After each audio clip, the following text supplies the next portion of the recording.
Oke, jadi mari kita coba bahas lagi mengenai animenya dari Oshinoko. Dan kali ini tuh sendiri mengenai episode ke-6-nya. Spoiler ya tentu aja, video kali ini tuh sendiri bakalan jadi video spoiler. Jadi jika kalian itu tidak keberatan, yuk mari kita coba lanjutkan.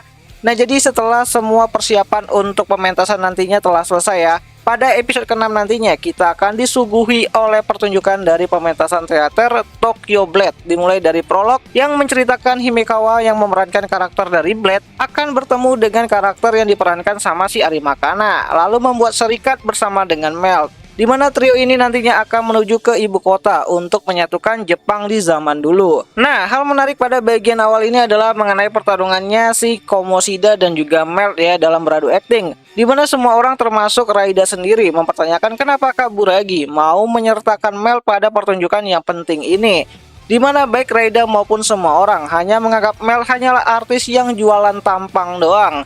Tidak ada bakat sama sekali di dalam dirinya, apalagi Yuriko Sensei yang sudah dendam kusumat terhadap si Melt. Ya, Melt tahu akan hal itu dan dia sedang ingin memasak di sini. Dimana setelah latihan yang cukup panjang gitu kan, Melt akhirnya menerima nasihat dari Aqua yang sebelumnya, dimana Melt diminta Aqua untuk jadi orang yang bodoh dan mudah direndahkan, lebih rendah dari harga diri mbak-mbak gacor yang suka nawarin depo tiap hari. Dimana Melt mulai mengerti kalau yang perlu dia lakukan adalah menjadi orang payah, orang yang selalu direndahkan. Dan saat semua orang mulai merendahkannya, di sanalah Melt mulai melakukan satu epic comeback yang menyajikan satu pertunjukan hebat dengan permainan akrobatik pedangnya.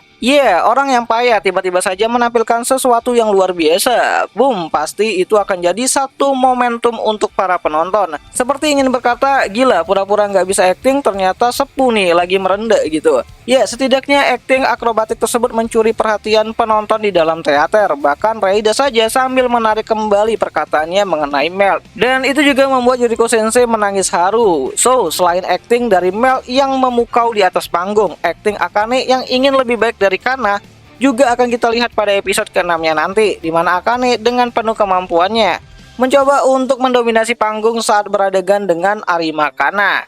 Niat Akane adalah untuk mengalahkan Arima Kana sampai-sampai Akane mengeluarkan kemampuan Star E-nya. Namun berbeda dari Melt yang mencoba untuk bangkit pada pertarungan Arima Kana versus Akane Kurokawa. Arima dengan sengaja memberikan tribut untuk pertunjukan Akane, seolah-olah Arima ingin berkata, nih sinar lampu biar lebih sinar kamunya gitu kan. Meskipun menang telak dari Arima Kana pada adegan tersebut, Akane malah merasa kalau semua itu tidak memuaskannya. Dimana ia menang karena memang Arima Kana tidak berniat untuk bertarung. Anjay, ini keren banget deh si Arima Kana. Kayak bilang ke Akane, no, lu mau menang nih, gua kasih menang gitu. Dimana situasi itu hanya disadari oleh orang-orang yang mengerti peran saja. Dimana Arima Kana tidak mencoba untuk lebih bersinar daripada Akane, dengan tujuan agar pementasan bisa berjalan senatural mungkin gitu kan. Tidak ada dua sinar yang sangat menyilaukan bagi penonton itu sendiri. Karena memang tugas karakter yang diperankan sama si Arima Kana memang harusnya tidak terlalu menonjol, dan itu adalah langkah cerdik dari si Arima Kana. Nah, sebenarnya pada episode ke-6 nantinya masa lalu dari Melt dan juga Arima Kana akan diperlihatkan juga, dimana untuk masa lalu dari si Melt sendiri, dia diceritakan sebagai anak yang populer karena wajahnya saja. Sedangkan untuk masa lalu dari Arima Kana dan juga Akane cukup kompleks sih sebenarnya, dimana dulunya Akane sempat mengidolakan Arima Kana, sampai-sampai Akane ini tuh meniru bentuk dan juga dandanan dari si Arima Kana. Dan itu membuat Arima Kana bocil yang no akhlak tersebut merasa marah dengan si Akane. Meskipun minus akhlak, tapi Arima Kana tetap kawaii gitu kan, apalagi waktu dia masih kecil gitu. So, episode ke-6 kali ini tuh sendiri kemungkinan akan ditutup dengan spot bagi Arima Kana yang kembali lagi menghancurkan dominasi Akane Kurokawa di atas panggung. Dimana kondisi tersebut terjadi karena si Himekawa dan juga Aqua membuat sebuah improvement yang mendukung peran dari Arima Kana. Di sini Akane mulai sadar ya kalau kemampuan Arima Kana dalam berakting itu tidak ada batasnya. Meskipun Akane yang terbaik, namun Arima Kana mengambil semua sinar dan juga sorotan panggung kepada dirinya sendiri saat mulai serius, dan itu membuat baik Akane ataupun para penonton yang lain, bahkan Aqua itu sampai berkata kalau sinarnya si Arima Kana itu terlalu silau gitu kan.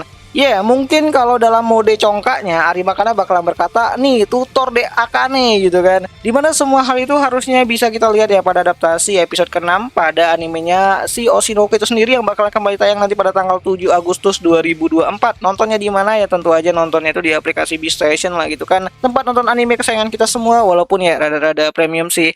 Dan di akhir kata itu aja lah dulu mengenai video singkat kali ini, dan jika ada yang salah aku minta maaf dan sampai jumpa di video yang lainnya. Jani.